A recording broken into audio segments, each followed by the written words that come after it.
বাক্সা জিলাই বহুদিন চিন্তা কৰি আছিল পাঞ্জাব প্ৰতিযোগিতা ইয়াত কৰিব মোৰ লগতো আলোচনা কৰি আছিল আৰু সেই বাক্সা জিলাৰ পৰা আৰ্ম ৰেচলিং প্ৰতিযোগিতা আজি এই জালাহত অনুষ্ঠিত কৰিলে মহিলা পুৰুষ দুই শ্ৰেণী আৰু বৰ ভালকৈ উপভোগ কৰিলোঁ কিন্তু এইবাৰ প্ৰথম বৰ্ষটো সেইকাৰণে অলপমান খেলিমেলি হ'ল ডিচিপ্লিন মানে আমাৰ বিশেষকৈ ড্ৰেছ পিন্ধি নাহিলে অহা বছৰৰ পৰা আহিব আৰু তেওঁলোকে মোকো আৰু আমাৰ ছিনিয়ৰ খেলুৱৈ এজনক দাদাক আমাক সংযোগ কৰি দিলে আমিও খেলিলোঁ খেলি মই বৰ আনন্দিত হ'লোঁ যে এতিয়া আমাৰ শক্তি আৰু সাহস যেন আছে গাত দাদাকটো মই আচলতে হাৰাম বুলি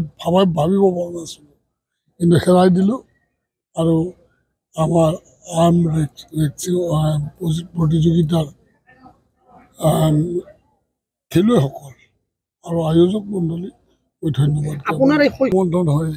এই ফুটবল খেলা ভলীবল খেলা আমাৰ পাঞ্জা খেলা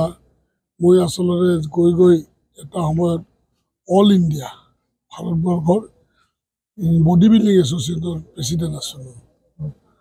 এনেকৈ গৈ খেলা নাছিলোঁ কিন্তু মই আয়োজক হিচাপে আছিলোঁ all India body building body building প্ৰতিযোগিতাৰ মই চেয়াৰমেন আছিলোঁ আৰু তেতিয়া মই ভাৰতবৰ্ষৰ বিভিন্ন ঠাইত ঘূৰি ফুৰিছিলোঁ আৰু সেইবিলাক যৌৱন শৈশৱ আৰু মাজৰ কালত এতিয়া আমাৰ হেৰিবিলাক অনুভৱবিলাক আহি থাকে সেইকাৰণে খেল বুলি ক'লে মই দৌৰি আহোঁ এতিয়া আজি ইয়াত পাঞ্জাৱ প্ৰতিযোগিতাত আহিলোঁ অলপ পিছত আমাৰ ফুটবল প্ৰতিযোগিতা আছে ফুটবলখন কাৰ মাজত বাক্সা আন্তঃ জিলা ফাইনেল ফুটবল প্ৰতিযোগিতা এতিয়া মই তালৈকে যাম ৰাইজৰ মাজত থাকি ভাল পাওঁ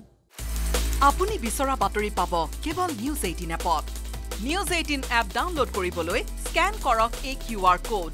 গুগল প্লে ষ্টৰতো পাব এই নিউজ 18 এপ